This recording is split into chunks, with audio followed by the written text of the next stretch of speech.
বাংলাদেশে বিদ্যুৎ সংকট, উৎপাদন ঘাটতি না ব্যবস্থাপনার ব্যর্থতা। ২০২৫ সালের মে মাসে বাংলাদেশ আবারও বিদ্যুৎ সংকটে পড়েছে।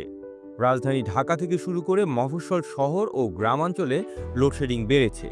গরমের তীব্রতা ও রমজান মাসের চাহিদা মিলে পরিস্থিতি আরও জটিল হয়ে উঠেছে। প্রশ্ন হচ্ছে, এই সংকটের মূল কারণ কি? উৎপাদন ঘাটতি, জ্বালানি আমদানি সমস্যা, নাকি ব্যবস্থাপনার দুর্বলতা?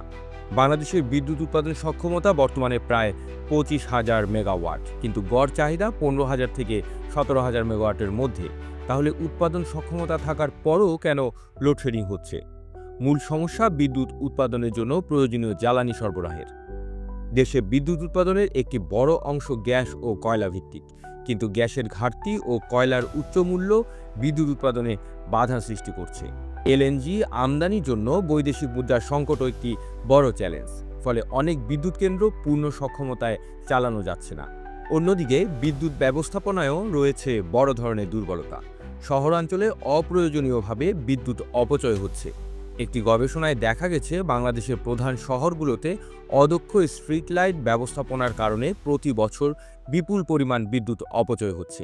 এই অপচয় রোধে আধুনিক প্রযুক্তি ব্যবহার করা হলে বিদ্যুৎ সাশ্রয় সম্ভব।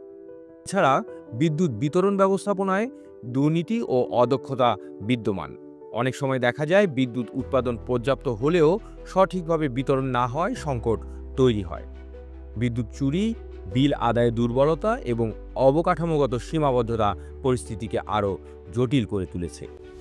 এই পরিস্থিতিতে সমাধান কি? প্রথমত, বিদ্যুৎ উৎপাদনের জন্য বিকল্প ও নবায়নযোগ্য জ্বালানির দিকে মনোযোগ দিতে হবে। দ্বিতীয়ত, বিদ্যুৎ ব্যবস্থাপনায় স্বচ্ছতা ও দক্ষতা নিশ্চিত করতে হবে।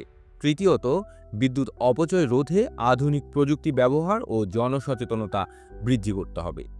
পরিশেষে বিদ্যুৎ সংকটের সমাধান শুধু উৎপাদন বাড়িয়ে সম্ভব নয়।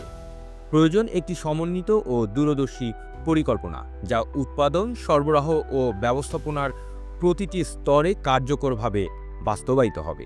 আপনারা দেখছিলেন প্রতিদিন সকাল।